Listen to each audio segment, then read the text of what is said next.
sokak başına resmim asılmış. 81 vilayette aranıyorum.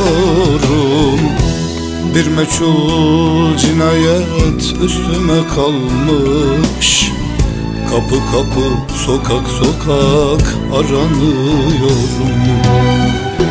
Bir meçhul cinayet üstüme kalmış. Kapı kapı, cadde cadde aranıyorum.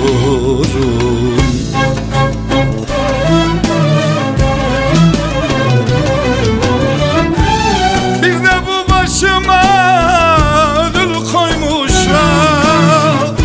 Her kapıyı çalıp beni sormuşlar. Arka mahallede adam vurmuşlar.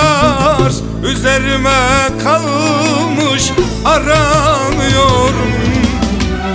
Arka mahallede adam vurmuşlar. Üzerime kalmış aranıyorum.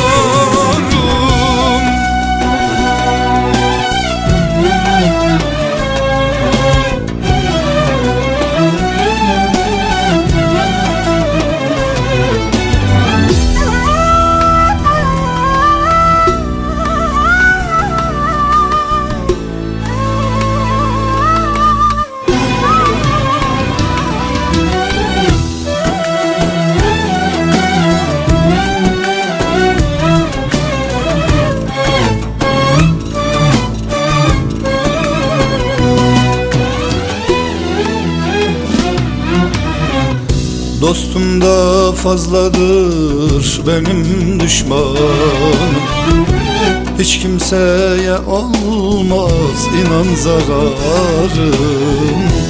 Başımı alıp da nere kaçayım? Adana'dan Düzce'ye aranıyorum. Başımı alıp da nere kaçayım? Edirne'den Kars'a kadar aranıyorum.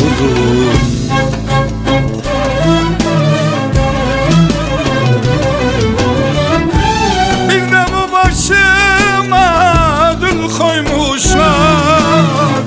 Her kapıyı çalıp beni sormuşlar. Arka mahallede adam vurmuşlar. Üzerime kalmış aranıyorum. Arka mahallede adam vurmuşlar. Üzerime kalmış aranıyorum. El ne bilir, ben bilirim. Ellerimi nefesimde ısıtmayı ben bilirim. Duman duman erimeyi ben bilirim.